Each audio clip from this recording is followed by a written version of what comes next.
시작하자. 100쪽이다. 100쪽의 4단원의 생태계와 환경 시작해보자. 자, 이 생태계 구성해가지고 나와 있는데 이건 뭐 초등학교 때부터 계속 배웠던 내용이라 아마 다 알 거야. 그죠? 자, 생태계에서 한 마리 하나하나의 생명체를 개체라고 얘기를 해요. 오케이? 자, 그 다음에 같은 종의 개체들의 무리를 가지고 개체군이라고 얘기를 해. 이게 무슨 말이야? 말 한 마리를 개체라고 얘기를 하고요. 말들이 모여 있어. 그게 개체군이 되는 거야. 알겠죠? 자, 그럼 군집은 뭐냐? 다양한 개체군의 집단. 여기는 말들이 모여 있고, 여기는 토끼가 모여 있고, 여기는 뭐 사자가 모여 있고, 이런 게 개체군. 오케이? 그런 개체군의 집단을, 전체 집단을 군집이라고 얘기를 하는 거야. 이런 군집들이 다양한 환경과 군집들까지 통틀어서 일컫는 걸 생태계라고 얘기를 해요.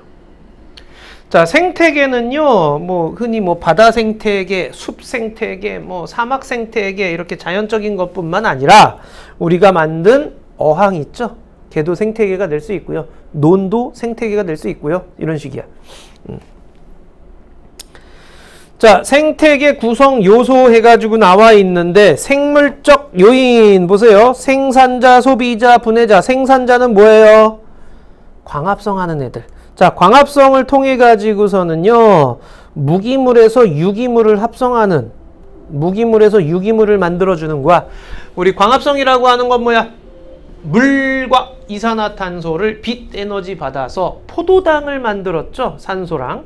포도당이 유기물이에요. 무기물에서 유기물을 만드는 거야. 굉장한 일이에요. 자, 그게 이제 생산자고요. 이렇게 만든 유기물을 못 만들어. 광합성을 못해. 그래서 그걸 섭취해서 얻어야 돼. 그런 애들을 소비자라고 얘기를 해요. 자, 소비자는요, 먹이를 섭취해서 유기물을 얻는 애들이야. 자, 그 다음 분해자는요, 쟤네들이 다 죽어버리면은 그걸 분해시키는 애들이라는 거예요. 세균, 곰팡이, 버섯 이런 것들 우린 분해자라고 얘기를 해요. 유기물을 무기물로 분해시키죠. 어떤 개념인지 알겠죠? 썩는다라는 그 개념이야. 썩는 거. 죽으면 썩어서 흙으로 돌아간다라는 그런 개념을 얘기를 하는 거야. 그게 분해자가 하는 일이에요. 비생물적 요인 같은 경우에는요, 환경이에요. 환경. 그래서 빛, 온도, 물, 공기, 토양 이런 것들이 비생물적 요인에 해당됩니다. 아, 여기 플랑크톤 나와 있는데요. 자, 플랑크톤이라는 건 들어봤죠? 그죠? 수중생물 중에서 매우 약해 물에 동동 떠다니는 애들인데, 자, 플랑크톤을 왜 얘기하고 있냐면 여기 식물 플랑크톤이 있고요. 동물 플랑크톤이 있어요. 식물 플랑크톤은 광합성을 하기 때문에 생산자에 속하고요. 동물 플랑크톤은 그걸 먹기 때문에 소비자에 속해요. 그럼 생태계 유지 별표되어 있죠? 중요하다는 얘기예요. 자, 생물은 다른 생물이나 주변 환경과 영향을 주고받으며 밀접한 관계를 갖고 있어요 라고 했는데 자, 어떤 밀접한 관계를 갖고 있는지 한번 보도록 하죠. 자, 결국엔 상호작용이라는 개념으로 얘기를 하고 있어요. 상호작용. 자, 보시게 되면은요, 비생물적 요인과 생물적 요인이 있고요. 그 다음에 생산자, 소비자, 분해자가 있지요. 이 전체 개념을 생태계라고 얘기를 하는데요. 가를 보세요. 비생물적 요인이 생물의 생활 방식이나 형태에 영향을 줍니다. 생물적 요인에 영향을 주고 있어요. 자, 여기다 씁시다. 작용. 자, 이걸 작용이라고 얘기를 해요. 자, 빛이 들어가서 햇빛에 빛이 잘 들어 토양의 양분이 풍부해지면 식물이 잘 자랍니다. 기온이 낮아져서 단풍이 들어요. 그죠? 무슨 말인지 알겠죠? 그런 것들이 전부 다 작용에 해당하는 것들이에요. 그 다음 나는요, 생물적이 비생물적한테 영향을 주는 거예요. 이거를 반작용이라고 얘기를 해요. 반작용. 작용 반작용 개념이죠. 자, 뭐 보면 알 거야. 낙엽이 쌓여서 분해돼서 비옥한 토양을 만드는 거야. 토양 되는 거. 그죠? 자, 그 다음 지렁이가 막 돌아다녀. 그래서 토양의 통기성이 높아진다라든가, 식물이 광합성했어. 그래서 공기에 산소 농도가 높아진다라든가, 이런 것들이 전부 다 생물이 비생물적 요인한테 영향을 미치는 반작용 개념이고요. 자, 생물끼리 서로 영향을 주고받는 걸 가지고 우리는 상호작용이라고 얘기를 해요. 상호작용. 이건 뭐 알겠죠. 초식동물이 식물의 잎이나 열매를 먹고 살아요. 그 다음에 개구리 수가 증가하니 메뚜기가 감소했어요. 와 같이 생물들끼리의 상호작용. 됐지요. 자, 이제 그렇다면 생물들은 환경에 적응해서 살아가는 거죠. 자, 어떤 환경에 어떻게 적응하는지에 대한 얘기를 할 건데요. 첫 번째, 빛이에요. 빛과 생물. 자, 그 다음에 나오는 게 온도와 생물. 그 다음에 물과 생물. 토양과 생물. 공기와 생물. 알겠죠? 어떤 개념인지? 그러니까 환경이 나오고 그거에 의해서 생물이 어떻게 영향을 받는지 그거에 대한 얘기를 할 거야. 먼저 빛과 생물에 대한 얘기인데, 자, 빛의 세기에 의해서 하고, 자, 세기에 의해서 하고, 여기 빛의 파장에 의해서 하고, 이렇게 또 나와 있어. 빛의 세기, 세냐 약하냐에 대한 얘기잖아요. 그죠? 생각을 간단히 하시면은요, 숲이 이렇게 있다고 생각을 해봐. 그러면은 그 안에는 여러 가지 나무들이 있을 거 아니야. 그죠? 그럼 위쪽에서 햇빛이 딱 와. 그럼 위쪽에 있는 이파리들은 햇빛을 제일 많이 받겠죠. 밑에 있는 이파리들은 햇빛을 적게 받겠죠. 빛의 세기가 왜 가려져 있으니까. 자, 그래서 위쪽에는 강한 빛에 적응한 식물이 잘 자라고요. 그 다음에 밑에 아래쪽에서는 약한 빛에 적응하는 식물이 잘 자라고요. 이런 식이 되는 거야. 자, 그래서 강한 곳에서는 양지 식물의 잎이 두꺼운 반면 약한 곳에서는 음지 식물의 잎은 얇고 넓다. 이게, 그리고 하나의 식물이라도 빛을 강한 곳에서 받는 잎하고 약한 잎의 두께가 서로 달라요. 보시게 되면 이게 울타리 조직, 그러니까 잎의 단면이야. 울타리 조직이 있고 밑에 해면 조직이 있는데, 울타리 조직이 그 광합성을 하는데 가장 큰 영향을 하고 있어요. 그래서 강한 빛을 받는 쪽은요, 울타리 조직이 두꺼워요. 근데 약한 빛을 받는 쪽은 울타리 조직이 얇은 게 보이죠. 두께가 이렇게 다르다라는 얘기야. 그래서 이런 식으로 빛의 세기에 이렇게 적응해서 살고 있어요. 그 다음 요거 별표 파장. 요건 뭐 맨날 나오는 아인데, 파장. 그러니까 우리 요거 기억나니? 프리즘. 빛이 왔어. 그럼 어떻게 돼? 빨주, 노초, 파남보, 뜨드드드 무지개 색깔 나오죠? 빛이 뭐 한 거야? 분산된 거죠? 자, 빛이 분산됐다라고 얘기를 하게 되고요. 그러면은 우리 적색광하고 청색광하고 누가 더 센 빛이다? 여기서부터 여기까지를 가시광선이라고 얘기를 하죠. 빨간색 바깥쪽을 뭐라고 해? 적외선이라고 얘기를 하고, 보라색 바깥쪽은 뭐라 그래? 자외선이라고 얘기를 하고. 누가 더 강한 빛이야? 누가 더 강한 빛이야? 야, 너희들 자외선 차단제 바르잖아. 자외선 차단제 바르는 이유가 뭐야? 자외선 많이 받으면 피부 안 걸리고 그러잖아. 그죠? 적외선 차단제 발라 안 발라? 너희들 리모컨만 뿅뿅 눌러도 거기서 적외선이 뿅뿅 나가고 있어. 그거 맞는다고 뭐 어떻게 변하거나 그러진 않잖아. 그죠? 자, 이게 뭐냐면은요, 빛의 세기예요, 세기. 그러니까 가시광선은 우리 눈에 보이는 빛이잖아. 빨간 빛은 이렇게 돼 있다면 파란 빛 쪽으로 갈수록 이렇게 되는 거야. 그러니까 파장이 짧아져. 여기는 여기가 빨간색 쪽이고요.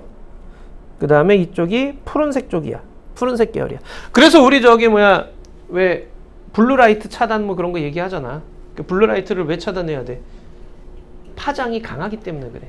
에너지가. 파장 에너지가 강해서 그렇게 블루라이트 차단을 막 외치고 있는데, 뭐 의사들 말로는 별 소용없는 거라고, 크게 관여는 없다고 뭐 이렇게 얘기하긴 하는데, 하여튼 이 푸른색 쪽이 파장이 짧아요. 파장이 짧다는 얘기는 그만큼 강한 빛이란 뜻이고요. 파장이 긴다는 얘기는 약한 빛이라는 얘기예요.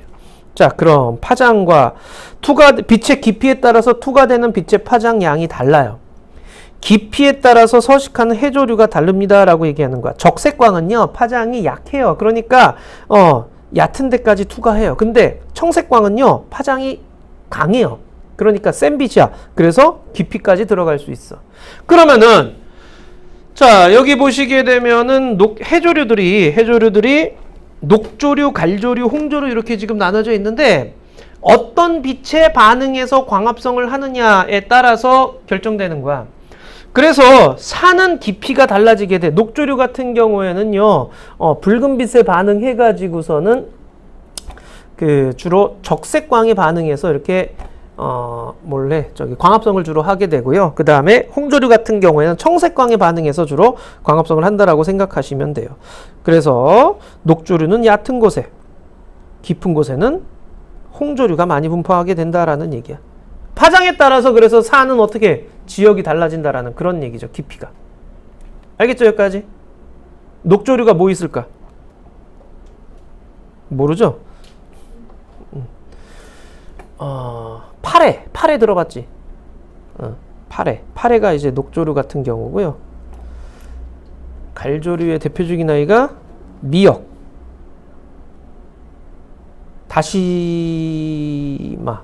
다시마 우리 왜 너구리 한 마리 그거 라면에 들어있는 다시마. 홍조류의 대표적인 아이가 그 김이죠. 김. 맨날 퍼먹고 있는 김. 그죠? 오케이. 요거 예시도 좀 써놔.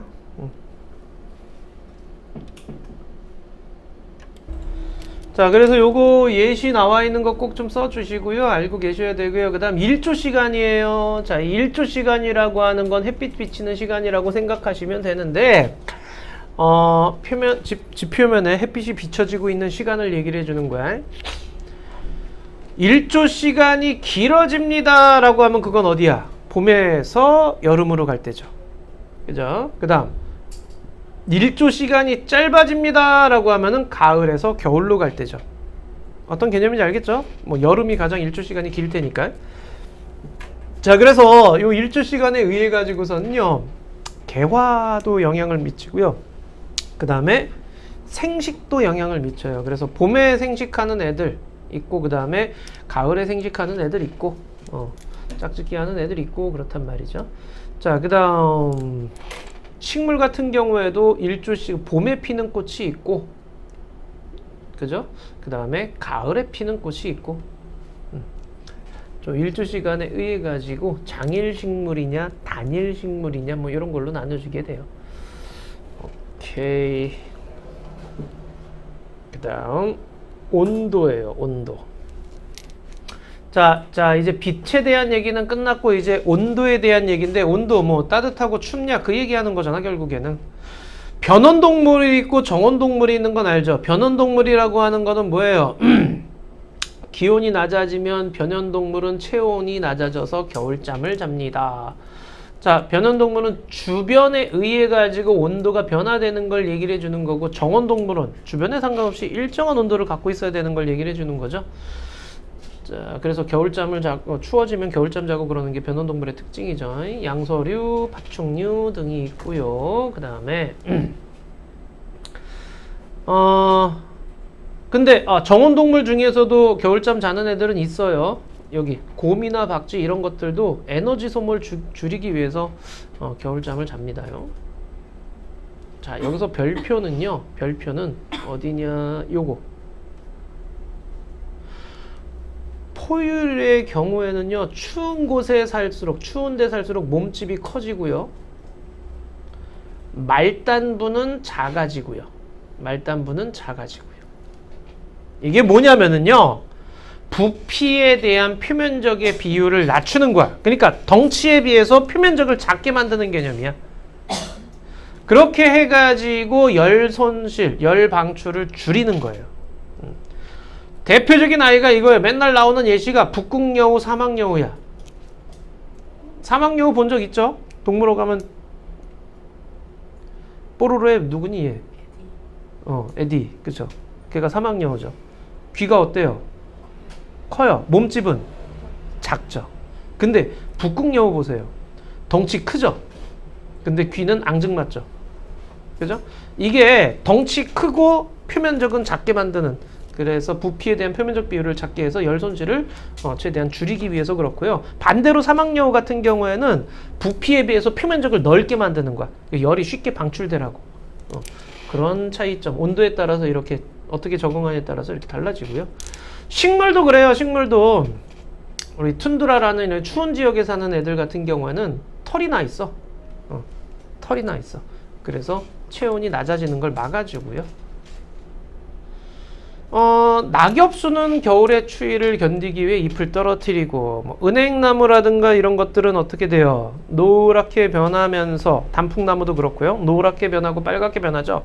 그게 뭐야? 글로 가는 그 물질을 차단해 버리는 거야. 그렇게 해서 잎이 떨어지게끔 하는 거죠. 겨울에는 잎을 떨어뜨려 가지고 추위를 견뎌내요. 근데 상록수는요, 사시사철 푸르죠. 자, 이 상록수, 그러니까 그 상록수, 그러니까 사시사철 푸른 잎 한번 보시면은요, 굉장히 두꺼운 걸 느낄 수 있어. 만져봤을 때 단단하고 두꺼운 걸 느낄 수 있어. 여기 큐티클층이 두꺼워요.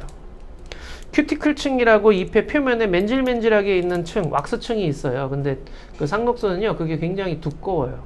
그래서 너희들도 뭐 만져보면 그냥 느낌이 확 다른 걸 알 수가 있어요. 자, 이게 온도와 생물 적응 정도를 얘기를 했어요. 자, 요번에는 물과 생물이에요. 자, 물과 생물. 자, 이것도 뭐 간단해요. 곤충의 표면은 키틴질로 되어 있고, 조류의 알은 단단한 껍질로 되어 있고. 자, 이렇게 단단하게 만들어서요, 수분의 증발을 막는 거예요. 수분 증발을 방지하는 거예요. 그러니까 물이 나가는 걸 최대한 방지하는 거죠. 수분 증발을 방지하고요. 그 다음에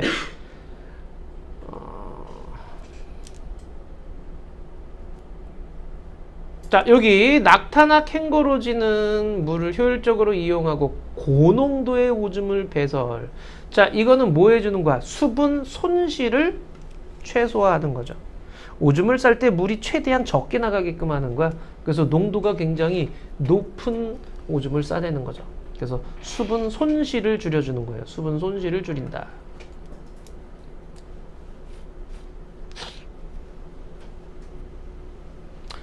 자, 파충류 뭐 비늘로 덮여 있는 것도 수분 증발을 막는 거고요. 그 다음 식물 같은 경우에는요, 대부분의 육상식물 같은 경우는 뿌리, 줄기, 잎 이런 식으로 잘 발달되어 있는데, 물속에 이렇게 수상식물은요, 뿌리가 잘 발달되어 있지 않고 줄기나 잎에 통기 조직이 발달하고. 자, 물속에 들어있기 때문에요, 굳이 뿌리가 그냥 뭐 널려 있는 게 물이잖아. 그렇기 때문에 뿌리가 굳이 그렇게 잘 발달될 필요는 없고요. 그 다음에 통기 조직이라고 해가지고 그 공기가 지나가는 조직을 얘기를 해줘요. 그래서 물 위에 동동 잘 떠 있을 수 있게끔 해주는 거고요. 자, 선인장 같은 경우에는 잎이 가시로 변해. 가시가 잎이에요. 선인장은 가시가 잎이야. 자, 그래서 얇게 만들어 가지고 수분 손실을 최대한 증발을 막아주는 역할을 하게 되고요. 그리고 안에 저수 조직, 그러니까 물을 저장하는 조직도 발달돼 있다라는 얘기예요. 자, 그 다음 토양과 생물. 지금 내가 얘기하는 게 어려운 건 없죠, 그죠? 자, 토양과 생물 같은 경우에는, 자, 토양은 생태계의 물질과 에너지를 원활히 순환하게 합니다 라고 했는데요, 지렁이, 두더지, 토끼, 얘네들 다 뭐 하는 거야? 땅속 파고 들어가는 애들이죠. 자, 이렇게 땅속을 파고 들어가기 때문에, 그래서 공기, 수분, 뭐 무기염류 이런 것들을 안에서 이렇게 해주는 거고요. 미생물들 같은 경우에는요, 배설물이나 사체를 분해시키죠. 자, 그래서 비생물적 환경으로 다시 돌려보내는 일도 하고 있다라는 그런 얘기야. 별로 중요한 건 없어요. 자, 그 다음 공기와 생물인데요.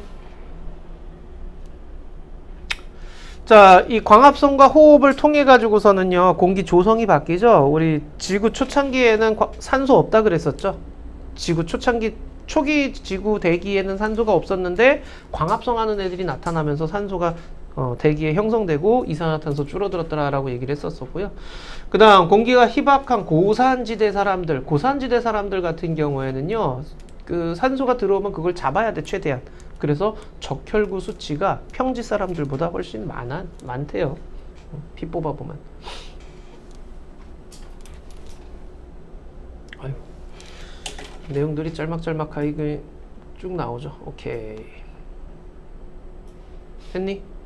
우리 문제 먼저 좀 풀고 가보자. 103쪽 먼저 좀 해볼래? 103쪽? 자, 문제 좀 풀고 가보자. 103쪽 한번 해보세요.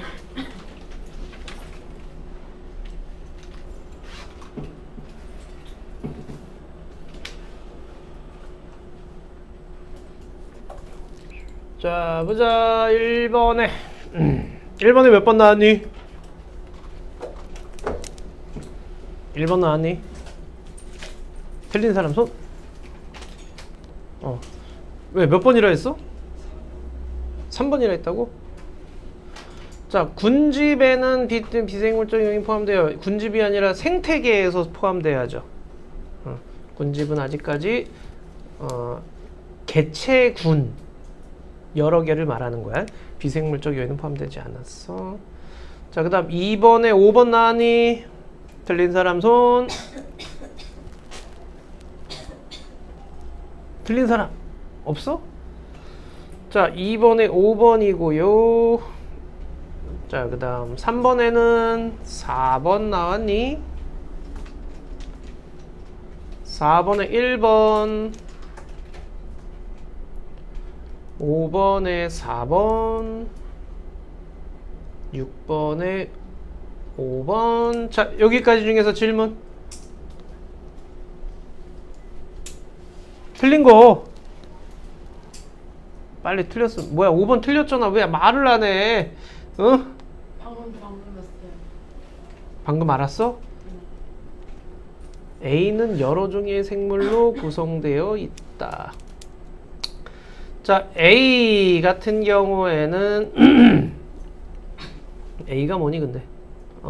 자, 개체군 A 얘기하는 거잖아요. A 개체군 얘기하는 거야. 그러니까 그 A 같은 경우에는 하나의 개체를 얘기를 해주는 거예요. 한 종류의 생물을 얘기를 하는 거야. 개체군은 개체군이잖아. 그러니까 한 종류 얘기하는 거예요. 오케이? 군집 그러면은 여러 종류의 개체들을 얘기를 하는 거고요. 알겠죠? 자, 그래서 기억은 틀린 거였어요. 자, 또 틀린 거. 자, 그럼 요번에는 7번부터 13번까지 7번부터 13번까지 또 해보자. 7번부터 13번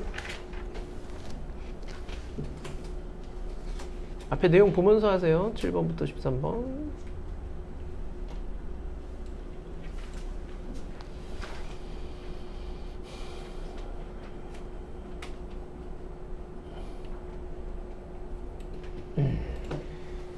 자, 채점해보자. 7번 가자. 7번에 1번이에요. 8번에는 5번이고요. 9번에는 4번이에요. 자, 10번에는 5번이고요. 11번은 4번이에요. 12번은 가, 물이죠. 나, 빛 또는 일조시간, 다는 온도가 되겠죠. 13번엔 5번이에요. 자, 여기서 질문 가자. 틀린 거 질문? 11번이요. 왜? 몇 번이라 했는데? 5번이요. 사막여우는요, 북극여우에 비해 말단부, 여기 말단부는 요거 얘기하는 거예요. 그래서 말단부가 크다라고 얘기를 하는 거고요. 북극여우는 몸의 부피에 대한 체포 면적 B가 커서 열 방출, 표면적이 작아서, 그래서 열 방출이 적은 거예요. 부피에 비해서 표면적이 작다라는 얘기야. 또 질문 있니? 자, 없으면 마지막으로 생태계 평형하고 끝냅시다. 다양한 생물의 먹이 관계. 이것도 많이 들어봤을 거예요. 먹이 사슬, 먹이 그물. 자, 이 먹이 사슬 같은 경우에는요, 어떻게 되어 있는 거야? 한 줄로 쭉 있는 개념이죠. 그죠? 자, 그래서 먹이 사슬은 생산자, 1차 소비자, 2차 소비자, 뭐 3차 소비자, 뭐 최종 소비자, 뭐 이런 식으로 또 하잖아요. 그죠? 자, 이렇게 한 줄로 쭉 가는 게 먹이 사슬이고요. 그 먹이 사슬이 얽히고 설킨 게 먹이 그물이죠. 생태계 평형에는 먹이 그물과 같이 이렇게 복잡해야지만이 종을 유지하는데 유리하다라고 얘기를 했었고요. 자, 그런데 에너지의 흐름이에요. 자, 생태계에서 에너지는 먹이 사슬을 통해서 상위 영양 단계로 이동을 합니다. 자, 그러니까 얘가 만든 에너지를 다음 애가 먹고요. 얘가 가진 에너지를 다음 애가 먹고요. 이런 식이야. 에너지가 전달된다는 뜻이죠. 자, 그래서 근데 각 영양 단계에서 생물이 생명 활동에 쓰이거나 열 에너지로 방출되고 남은 것이 다음 단계로 전달된다. 자, 내가 100개의 에너지를 갖고 에너지를 갖고 있었다고 생각을 하시면은요. 나는 나 살아가는데 뭐 한 50개 쓰고 내가 키 크는데 한 20개 썼어. 근데 내가 다른 놈한테 잡아 먹혔네. 난 100개 중에 70개 쓰고 걔는 나한테서 몇 개만 먹어댄 거야? 30개만 가져갔다라는 그런 뜻이 되는 거야. 무슨 말인지 알겠니? 자, 그래서 에너지의 흐름이 이렇게 전달되어 가는데 각 영양 단계에서 생명 활동에 쓰이거나 방출되고 남은 것이 요거야. 남은 것이 다음 단계로 전달된다야. 그래서 상위 영양 단계로 갈수록 에너지 양이 크게 줄어듭니다 라고 얘기를 해요. 상위 영양 단계. 자, 남은 것이 전달되기 때문에 상위로 올라갈수록 에너지 양이 줄어들어요. 자, 이거 보면 확실하게 알 수 있어. 우리 생태계 피라미드, 생태 피라미드는 알죠? 생산자가 제일 많고 그 다음 1차 소비자, 2차 소비자, 3차 개체수가 이런 식으로 해서 피라미드 형태다라는 거 들어본 적 있죠? 그죠? 자, 이렇게 돼 있어요. 그런데 생물 양으로 따져도 전체 무게야. 양으로 따져도 생산자 1차, 2차, 3차 피라미드 형태고요. 에너지 피라미드로 보세요. 이게 포인트인데 에너지 피라미드도 1차가 제일 많고 그 다음 2차, 3차, 1차, 2차, 3차 생산자 이런 식으로 올라가는 거죠. 자, 그래서 안정된 생태계다 그러면은요, 요런 게 피라미드 형태로 나타난다라는 그런 개념이 되는 거예요. 이것도 무슨 말인지는 알겠죠? 자, 그렇다면 이 생태계 평형인데요. 생물 군집의 구성이나 개체수, 물질의 양, 에너지의 흐름이 균형을 딱 이루고 있는 걸 생태계 평형이라고 얘기를 하게 돼. 자, 생물 다양성이 생태계 평형에 중요한 역할을 하게 돼요. 자, 가나다 비교해 보시면은요. 생물 다양성이 다가 굉장히 복잡하면서 다양한 생물 종들이 있죠. 그 얘기는 다가 생태계 평형이 가장 좋다라고 얘기를 하게 되는 거예요. 가의 경우에는 쥐가 사라졌잖아. 쥐가 사라지면은요, 뱀도 사라질 거고, 뱀 사라지면 연쇄적으로 매도 사라질 거고 이런 식이야. 근데 다의 경우는 쥐가 사라졌다고 해가지고 다른 대체적으로 먹을 것들이 있죠. 대체 먹이가 있기 때문에 쥐가 사라졌다 그래서 매가 사라질 일은 없는 거죠. 그래서 그물이 복잡할수록 대체 종이 있는 거예요. 그래서 생태계 평형이 잘 안 깨지게 된다라고 얘기를 하게 되는 거죠. 뭐 이건 뭐 다 초등학교 때 했던 건데, 자, 요거예요. 요거 별표예요. 자, 생태계 평형의 유지와 회복이라고 되어 있는데 안정된 생태계는 피라미드 형태라고 얘기를 했잖아요. 생산자가 많고 그 위에 1차, 그 위에 2차가 있어요.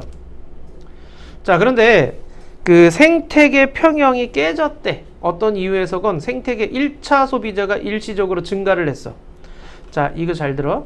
1차가 많아졌다라는 얘기는 생산자 입장에서 나를 먹을 애들이 많아진 거죠. 그러니까 생산자 입장에서는 계속 잡아 먹히는 거야. 그래서 생산자는 감소해요. 근데 2차 입장에서는요. 2차 소비자 입장에서는 1차가 많아졌다는 뜻은 2차 입장에서는 내 먹이가 많아졌다는 뜻이니까 많이 잘 먹고 잘 살아. 그래서 2차가 이렇게 증가를 하는 거야. 그런데 방금 여기서 생산자가 감소했잖아요. 그리고 2차는 증가를 하고요. 1차 입장에서 생각을 하면 이제 내가 먹을 건 줄어드는데 날 잡아먹을 애들은 많아지는 거야. 그래서 1차가 감소를 해요. 1차 감소하면 당연히 생산자는 증가하겠죠. 그리고 2차 입장에서는 1차가 감소하니까 같이 감소하는 거죠.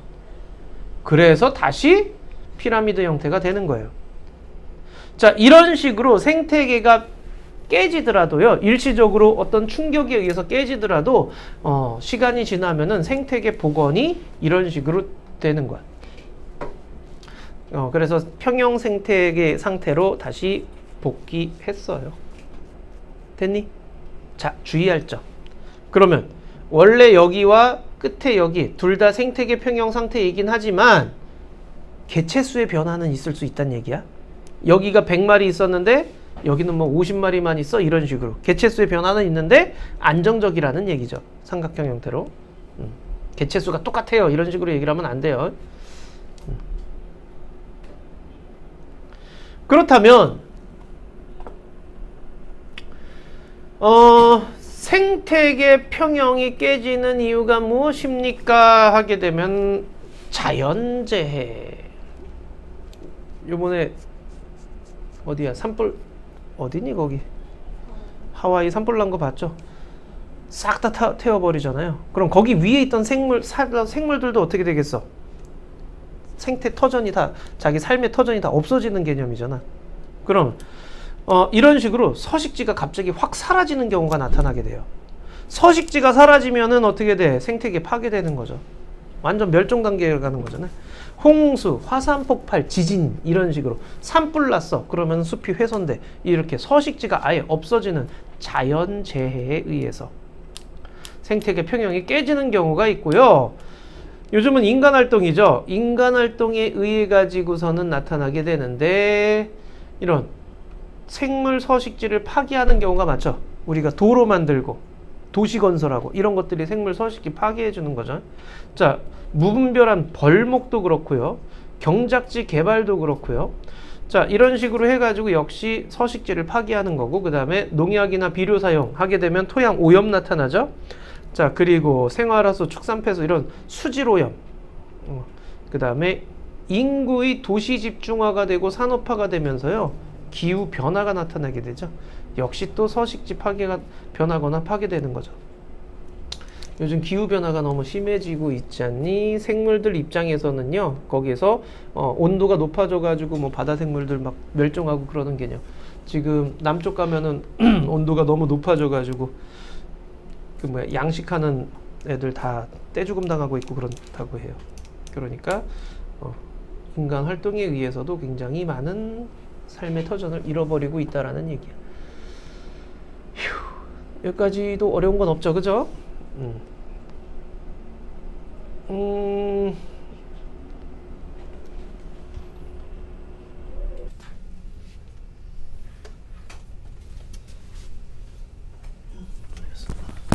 자, 그래서 생태계 보존과 생물 다양성이라고 되어 있는데, 생태계를 보존하면 다양성을 유지할 수 있고, 다양성이 높아지면 생태계도 안정적으로 유지되고, 그래서 생물 자원을 확보하는데 중요하고요.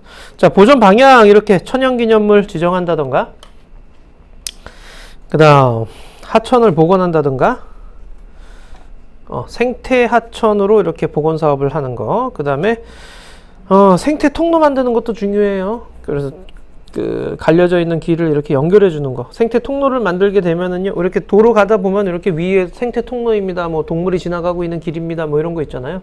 그래서 이쪽 산과 이쪽 산에 그 생태계 서식지를 넓혀주는 효과를 갖게 되는 거, 그게. 자, 열섬 현상이라는 거 여기 지금 밑에 나와 있어요. 도심의 기온이 주변 기온보다 높은 거.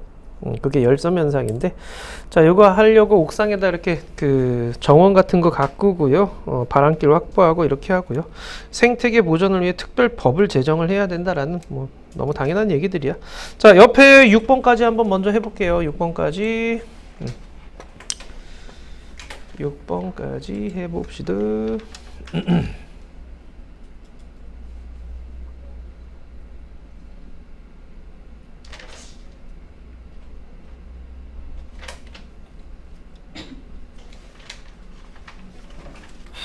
자, 1번에는 XOX,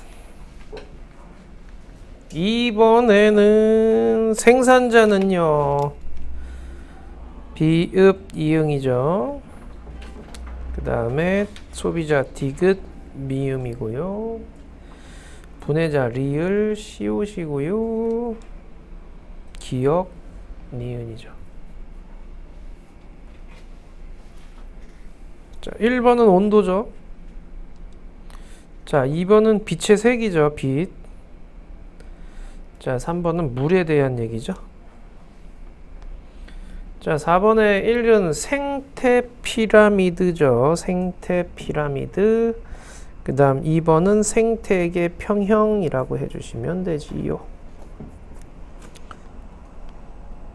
자, 3번은 뭐 가나다죠. 가나다. 가나다 순으로 가면 되고요. 생태 평형 예열적 환경 변화, 자연재해라든가 서식지 파괴라든가 환경 오염이라든가 기후 변화라든가 이런 것들 써주시면 되지요. 어려운 건 없을 거예요. 자, 우리 뒤에 한번 해볼까? 일단 뒤에 남은 문제들 한번 싹 다 해보자. 이것도 어렵지 않으니까 금방 할게요.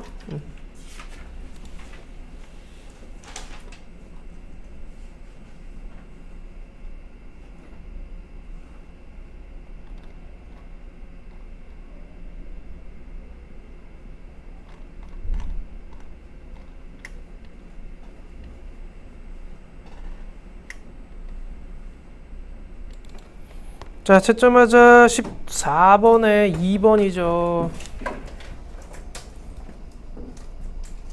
15번에 3번이고요. 16번에 3번이지요. 여기 중에서 뭐 틀렸어? 15번에 보시면, 자, 15번에 이 먹이 그물에서 생산자, 소비자, 분해자가 있다. 분해자가 없지요? 동물 플랑크톤은 1차 소비자죠. 식물 플랑크톤이 생산자죠. 오케이. 24번 다 3번 맞아요. 2번이요. 왜 3번이라 했어? 매과 최종 소비자인 먹이사슬은 세 가지입니다. 어디 있니?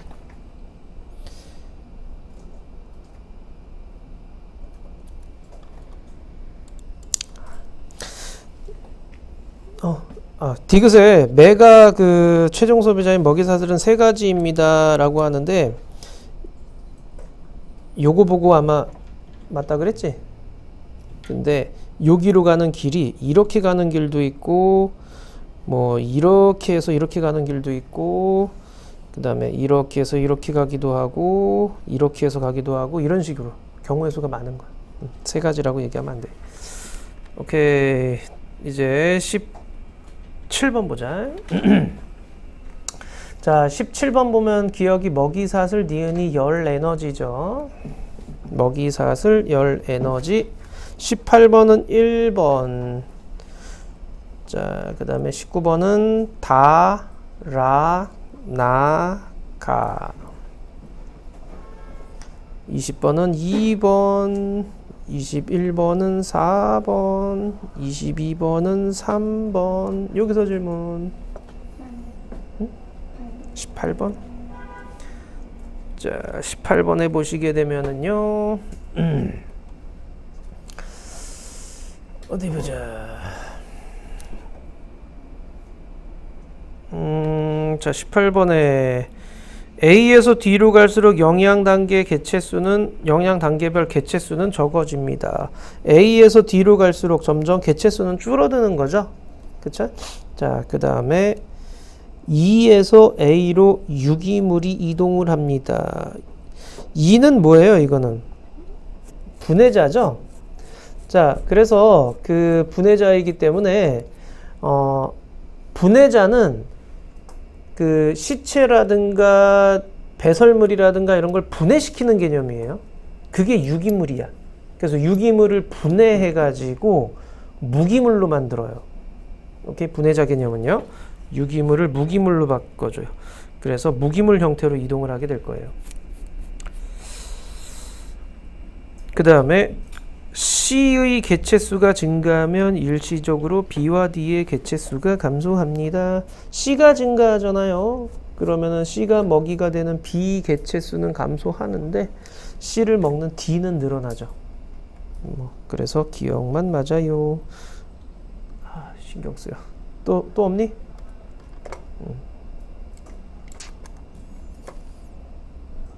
여기도 했니? 오케이. 1번에 2번 나왔니? 2번에 1번 나왔니? 3번에 1번이지요. 자, 여기 중에서 혹시 질문? 1번이요.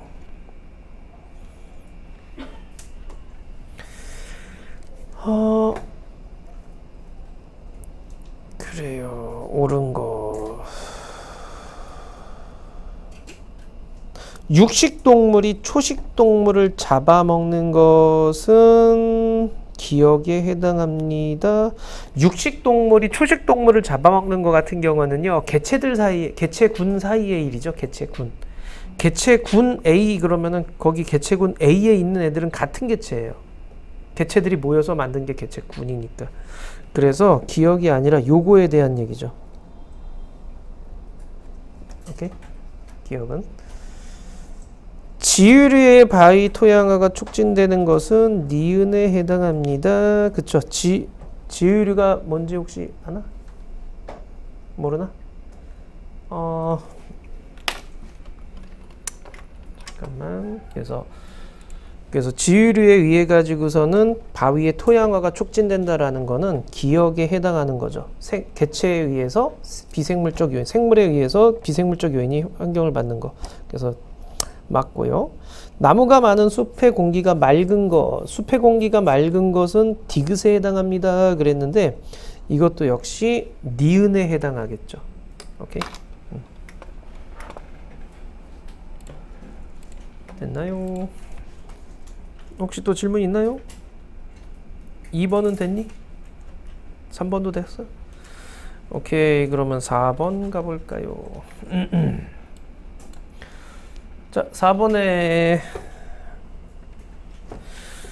자, 기온에 따라서 체온 열 방출량을 조절하는 거죠. 그래서 체온을 일정하게 유지하기 위한 거죠. 그래서 말단부 크기가 다릅니다 라고 극가닥 그랬는데, 기온에 따라서 그 체내 열 방출량을 조절하기 위해서 그렇게 크기가 다릅니다 이렇게 해주시면 돼요. 기온에 따라서 열 방출량을 조절하기 위해서 체온을 일정하게 유지하기 위한 현상이에요. 그래서 체온을 일정하게 유지하기 위한 현상이다.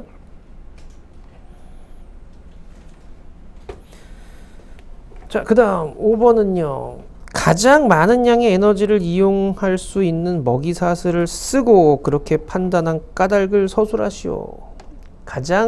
사람이 입장에서는 가장 많은 양의 에너지를 이용할 수 있는 게 뭐야? A겠죠. 왜냐면 하위 단계로 갈수록 에너지가 더 많은 거죠. 하위 단계로 갈수록 에너지가 더 많기 때문에, 그래서 A가 많은 에너지를 얻을 수 있는 거고요. 자, 그 다음에 6번 같은 경우에는 다죠. 그죠? 먹이 그물이 복잡할수록 생태계 평형이 안정적이다 라고 해주시면 될 거예요. 오케이.